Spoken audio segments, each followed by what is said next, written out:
Okay, in this section we're going to talk about functions and their graphs.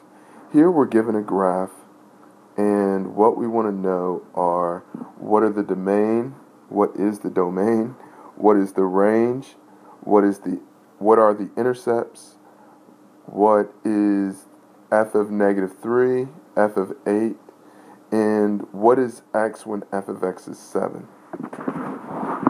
So in doing that, let's look at the domain first. So we said that the domain are the x values of our graph.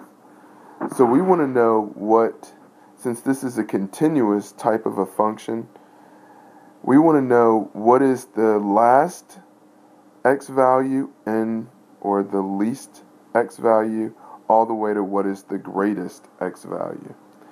So looking at this, I see that the least x value is going to occur at this point, and the greatest x value is going to come at this point. So we say that x is between -9 and 11.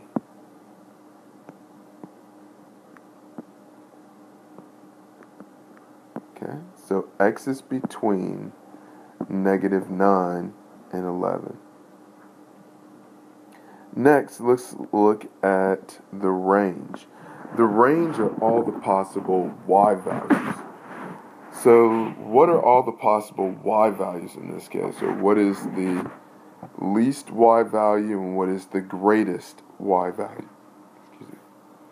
So the smallest y value we see on here is at -8, or at this point. And the largest y value again occurs at this point. So we're going to write it as an interval once again. So we're going to say that this time y is between -8 and 7.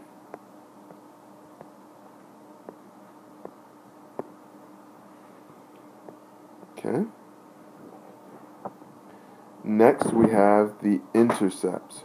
Where are all the places that it crosses the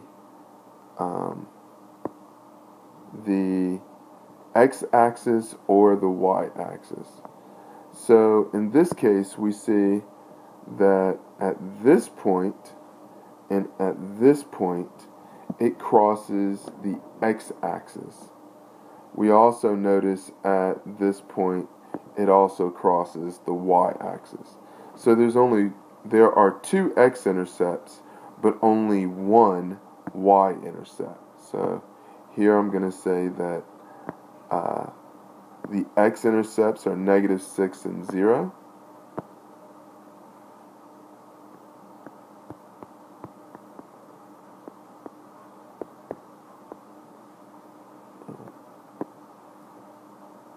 -6 and 0, and the y-intercepts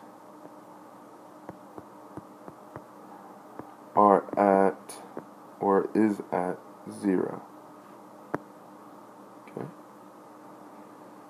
Next, we want to figure out what is the value of x. Let's go orange. What is the value of f of -3? So that's saying when x is -3, what did y equal? So x is -3, so we're going to go to this term. X is -3, and y is equal to -8. So the answer is -8. The next one says when x was 8, what was y? So when x was 8, y was 2. So we go here and we write 2. Alright, this last one says f of x is equal to 7, then x had to equal what? So, for this one, we're going to say, when was y equal to 7? Well, y was equal to 7 at this point. So if y is equal to 7 at that point, then x had to have been 11.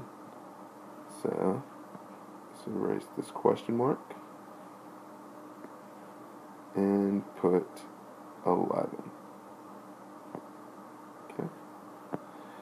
So this is just an example of how to solve a function given its graph, or solve some information about a function.